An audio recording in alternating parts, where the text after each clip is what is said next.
Treasures from the legendary ocean liner, the Titanic, which sank off the coast of Newfoundland 75 years ago. This French venture today brought charges that exploration is turning to exploitation. Richard Schlesinger reports on this latest saga in the big business of underwater salvage.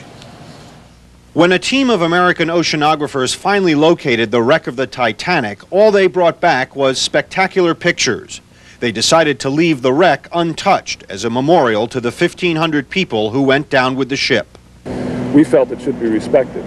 The people who are out on the expedition now choose to look at it in a different light. The French team, with the backing of Hollywood movie producers, plans to raise some of the treasure concealed here.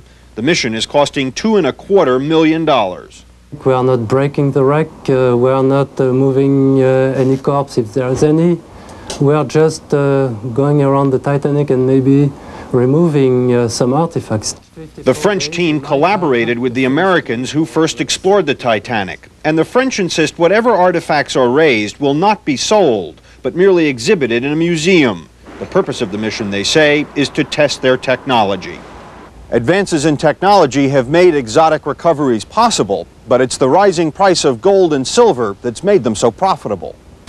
55 miles south of Nantucket, more divers who describe themselves as modern-day gold diggers are working the wreck of a luxury liner called the Republic. Considered a forerunner of the Titanic, the Republic sank here in 1909 after being rammed by another ship. She sits on the bottom and she, to us, is still quite alive. Also very much alive is the rumor and the hope that as much as $1.6 billion in gold is sitting on the bottom too. That's why the leaders of this mission had no trouble raising $2 million from investors in just a few weeks. I think the treasure fever and a little bit of a practicality. If you really look at it, it's not the downside is not bad.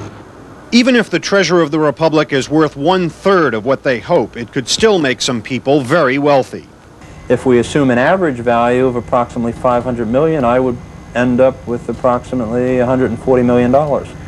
So far, the Republic has yielded only some old wine and a toilet. But on this ship, they are driven by a dream, and they continue to look for the riches of the sea. Richard Schlesinger, CBS News, off Nantucket, Massachusetts. Finding tons of gold. ABC's John McKenzie's paid a visit. A salvage ship rides anchor 55 miles off the Massachusetts coast. On board, men prepare for a journey to the ocean floor, to a wreck called the Republic, and perhaps to a treasure worth hundreds of millions of dollars. This, I think, is an opportunity that only comes around once in a lifetime for someone in the diving profession. The Republic was sailing from New York to the Mediterranean when on January 23, 1909, she was rammed by another ship and sank off Nantucket Island. Almost all of the 900 passengers and crew were saved. Her cargo was not. According to these treasure hunters, the ship was carrying 5 tons of American gold eagle coins, gold that France had bought and was sending to the Tsar of Russia. Now to find it. First to photograph the area, the salvage team lowers a manned submarine over the side of the ship. Through the middle of the ship, they drop a pressurized bell with 2 divers aboard, who will conduct the actual search 260 feet below. They remain down here for 12 hours at a time. Because the size of the wreck itself and the very limited visibility, it's difficult to get an overall view of the whole thing. If you can imagine working in a huge junkyard in the middle of the night, trying to walk around in that, that's sort of what it's like right now. The wreck is broken and lying on her side. 10 feet low, it'll stop. The submarine's color camera provides a closer look at the portholes along her hull and the marine life that now calls this home. Inside, divers have cut through 2 decks and are now in the ship's pantry, heading forward.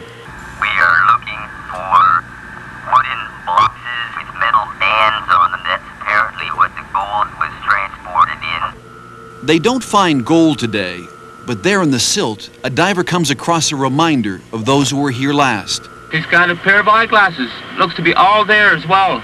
Every day, a basket of artifacts is pulled through time and hauled to the surface. The collection includes a faucet handle, a medicine vial, a teacup, even some brass buttons. Any shipwreck is a time capsule. You bring up personal effects of the passengers and crew, and you see how they lived. This treasure hunt has already cost investors more than $2 million.